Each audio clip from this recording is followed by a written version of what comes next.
আজকে দিঘিরপাড় গ্রামের কিছু সন্তান টকবকে যুবক আব্দুল্লাহ খুনের বিচারের দাবিতে আজকের এই মানববন্ধনে উপস্থিত সম্মানিত নেতৃবৃন্দ। যেহেতু আবহাওয়া খারাপ, আমি কারো নাম নিচ্ছি না, এখানে যারা উপস্থিত হয়েছেন আপনাদেরকে বিশেষভাবে ধন্যবাদ জানাচ্ছি।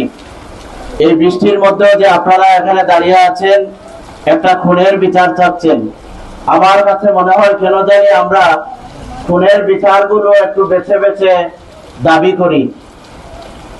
আমি মনে করলাম যে দুটি পক্ষ এখানে জমি সংক্রান্ত বিষয়ে দুইটা পক্ষ হয়ে গিয়েছিল, সেখানে তার দাবি দেওয়া থাকতে পারে, তার অভাব অভিযোগ থাকতে পারে, তার সমস্যা থাকতে পারে, কিন্তু কোনো মানুষকে কেউ যদি খুন করে ফেলে, সে যত বড় ফেরেশতা হোক, সে যত বড় আল্লাহওয়ালা হোক, সে যেই হোক, ফেরেশতার মতো যদি কেউ হয় আর সে যদি কাউকে খুন করে ফেলে, তাহলে সে কে? খুনি। তার পরিচয় সে খুনি। আর আমরা এই খুনির বিচার চাইতে পারবো না, খুনিকে খুনি বলতে পারবো না। এই সমাজ কোন সমাজে আমরা বাস করি?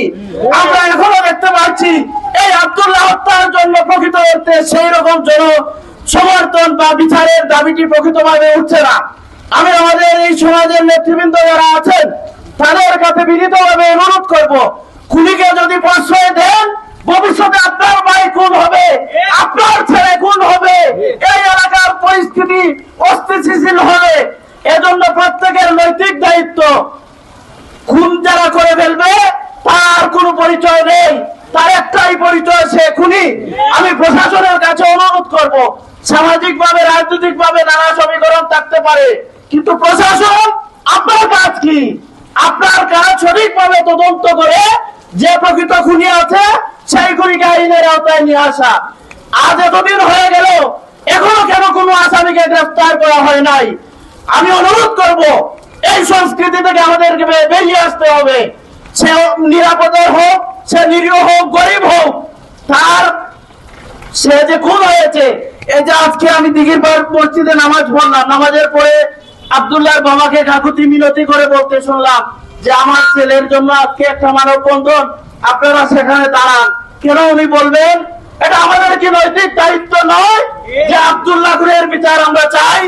আমি অনুরোধ করব, টাল বাহানা করবেন না। প্রশাসনকে অনুরোধ করব, প্রভাবশালীদের ছত্রছায়ায় আপনারা এই বিষয়কে ভিন্নভাবে নেবেন না। দয়া করে অবিলম্বে এই খুনের সাথে যারা জড়িত আছে তাদেরকে আপনারা দ্রুত আইনের আওতায় আনুন। আমরা সঠিক বিচার চাই, আব্দুল্লাহ খুনের বিচার চাই। আমি কথা দীর্ঘায়িত করব না। এই যে একটা অবুঝ শিশু, সে কোনো কিছু বুঝার আগেই তার বাবার আদর থেকে সে বঞ্চিত হয়ে গেল। একটা মেয়ে, তার মাত্র যৌবনের শুরুটা হয়েছে, সে বিধবা হয়ে গেল। এখন সমাজে আমরা বসবাস করি, আমাদের কি স্বাভাবিক? আমরা প্রত্যেকেই কামনা করি যে আমাদের স্বাভাবিক মৃত্যু হোক, কিন্তু এভাবে অস্বাভাবিক মৃত্যু আমরা কখনো চাই না, কামনা করি না। আমি সকলকে অনুরোধ করব, বিনীতভাবে অনুরোধ করব, আপনারা এখনো সোচ্চার হন, সচেতন হন, ঐক্যবদ্ধভাবে এই খুনের বিচার চান। ভবিষ্যতে এই অঞ্চলে আরেকটি খুন হতে হলে কেউ এভাবে সাহস করতে পারবে না। না হয় প্রতিটি গ্রামে দেখবেন একদিন একের পর এক খুন হচ্ছে, কেউ সেই খুনের দাবি বিচারের দাবিতে দাঁড়াচ্ছে না। আমি এই সংস্কৃতি থেকে বেরিয়ে আসার জন্য সকলকে অনুরোধ জানাবো। সেই সাথে আবারও সকলকে ধন্যবাদ জানিয়ে